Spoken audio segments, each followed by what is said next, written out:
वालेकुम। एक चीज़ होती है कि एक वक़्त में आप एक से ज़्यादा काम अगर कर सकते हैं, तो आम तौर पे इसको मल्टीटास्किंग कहा जाता है। अब मल्टीटास्किंग जो है, ये मुझे याद है कि जिन दिनों में आज से कोई 20 साल पहले हम यूनिवर्सिटी में से पास आउट हो रहे थे,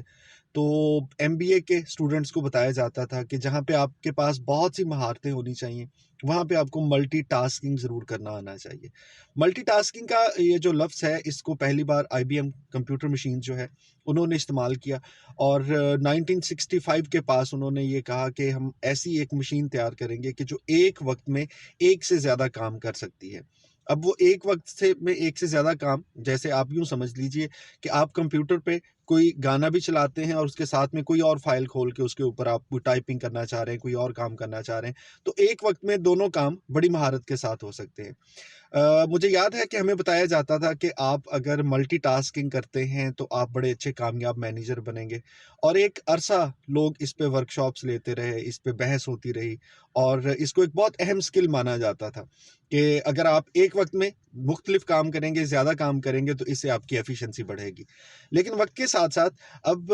तहकीक ये साबित कर चुकी है कि मल्टीटास्किंग शायद इंसानों के बस का रोग नहीं है, या यूँ कह लीजिए कि हर किसी के बस का रोग नहीं है। अब होता क्या है कि आप एक वक़्त में एक से ज़्यादा काम करने की कोशिश करते हैं, तो साइंस ये कहती है कि बुनियादी तौर पे आपका ज़हन एक काम से दूसरे काम के पे स्विच कर रहा होता है। यूँ समझ लीजिए,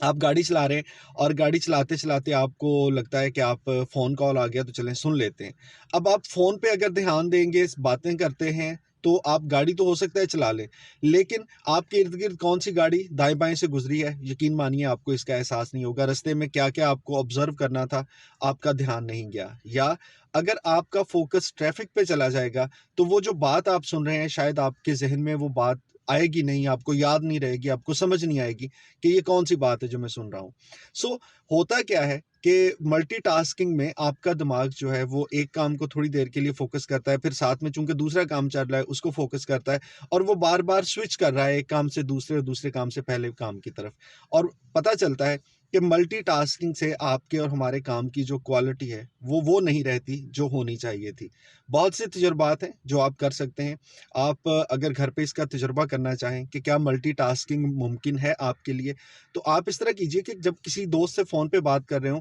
तो सामने टीवी पे न्यूज़ चैनल लगा लीजिए और आपने ये 5 मिनट के बाद फ़ैसला करना है कि कितनी न्यूज़ आपको याद हैं, जो आपने सुनी और कितनी बातें जो फ़ोन पे आपने की, वो आपको याद हैं। तो शायद आपको इसका अंदाज़ा हो जाएगा इस तजुर्बे से कि ऐसा हो नहीं सकता कि एक ही वक़्त में फ़ोन पर की जाने वाली सारी बातें, उसमें भी आप महव हों और जो टीवी पे दिखने वाली न्यूज़ है, वो सारी की सारी आपको याद हों। सो ये है सारी कहानी मल्टीटास्किंग की। एक लेवल आता है जिसमें बहुत अगर आपके पास महारत आ जाती है या अल्लाह ताला ने कोई आपको ऐसी ख़ास सलाहियत दी है कि एक वक़्त में आप 2 काम बड़ी महारत से कर लेते हैं। जैसे लियोनार्डो डा विंची के बारे में कहा जाता है कि वो एक हाथ से पेंटिंग करता था और दूसरे हाथ से बड़ा अच्छा गिटार भी बजा लेता था। ये एक्सेप्शंस हैं, लेकिन अगर आप आम इंसानों के बस की बात करें, तो शायद मल्टीटास्किंग जो है, वो हमारे लिए नहीं है, जब तक कि आप उसमें कोई बहुत ख़ास महारत हासिल नहीं कर सकते। सो